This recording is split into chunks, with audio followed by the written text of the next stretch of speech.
Chris, Sam Hutchins, Clarion Ledger. You got to know the opponent a little later than everyone else, but how much time have you been able to devote to North Carolina, and just what's it look like getting to Milwaukee and film study in between? Yeah, we've had plenty of time, period. Carolina's special team, to me, it starts with their coach. A lot of respect for Coach and everything he's done in basketball, not only at North Carolina, but basketball in general. I used to love to watch him as a player. Coach Williams has been a friend and mentor to me. Period. It's just I have a special relationship with Coach, so just always respecting the Carolina program from afar has been real.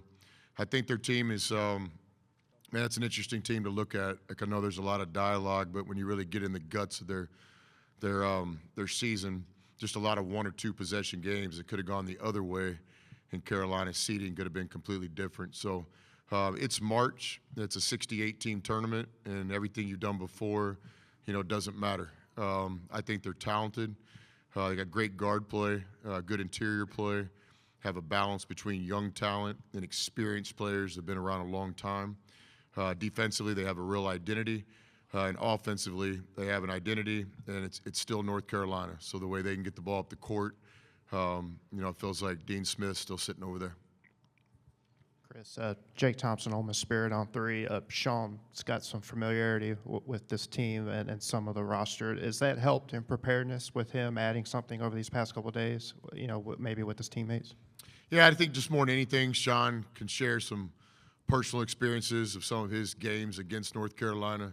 I think he played them 5 times. And so in terms of the core game planning and scouting, not so much, but not just this game. In today's world of college basketball with so many transfers and new players, every single time we play, we're going to have a player that either played with one of the opposing players or played against them. So that's something we do kind of mention the first day of scouting. We let our players have voice when we introduce the opponent. Good afternoon, Coach. Alec Bussey, 24/7 Sports. I know Michel Brown-Jones did not play in the SEC tournament. Can you explain what his status is for this weekend's games?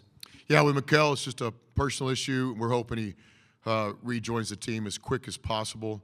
Mikel's been great supporting his teammates from afar. We would not be here today if it wasn't for Michel Brown. He had a great season. We hope that we can keep playing long enough to get him back on the court with us. Timeout. Hold on just one moment. We just need to move the water bottle. Sorry, yeah. Just make sure there's got to be, it's only the Tanya up there. Thank you. Hi, Chris. Rich Rovito from Associated Press.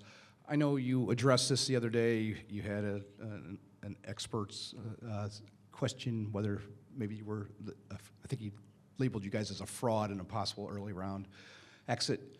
You're facing a team that was also heavily criticized for their selection into the tourney. How do you address the noise that comes with all of this, or do you use it as motivation, or do you just try to block it out? Yeah, first of all, I don't know, was the guy doing us a favor, giving us some locker room material? We don't need that. If I had a younger team, I would have called him and thanked him for saying that, because that's great motivation. But with this older team that we have, experienced guys, we spent 0 seconds talking about it. I got asked a question in the local media the other day, so it was brought to my attention. And so, no, it's what's great about college basketball. Everybody's got an opinion. It's the spice before the game, but really spent no time, worrying about that. Chris, John Clay with the Lexington Herald-Leader. Obviously, winning any NCAA tournament game is an accomplishment, but how tough is it, and how big an accomplishment is it just to get out of the first weekend? Very, very difficult. A couple things. One, you never take for granted coming to the NCAA tournament. It's really difficult, no matter what your conference, no matter what your situation. These things don't just happen because of what's on your jersey.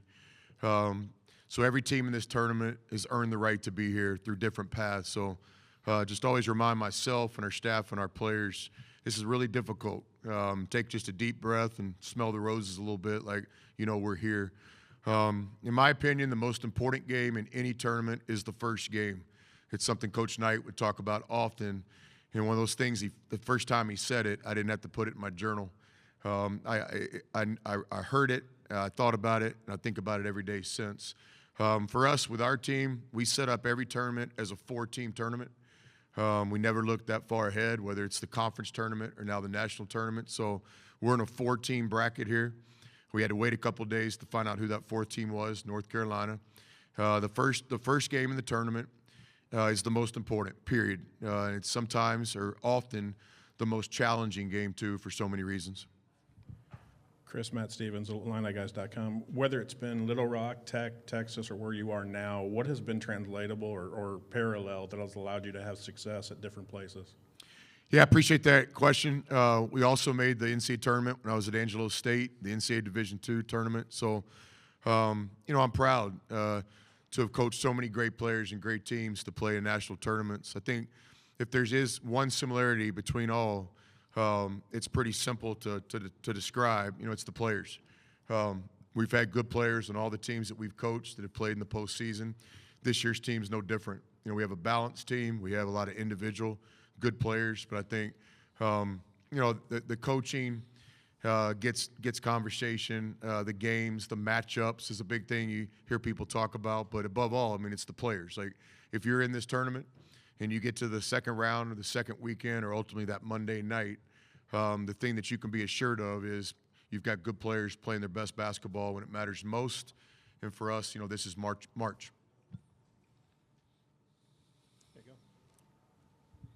Chris, during the SEC season, a lot of talk about when it comes to NCAA tournament time, the league was so tough. Is it an iron sharpens iron thing, or is it going to be teams are so beat up, having play a monster game night after night, they're not going to have anything left for the tournament? How do you feel about that?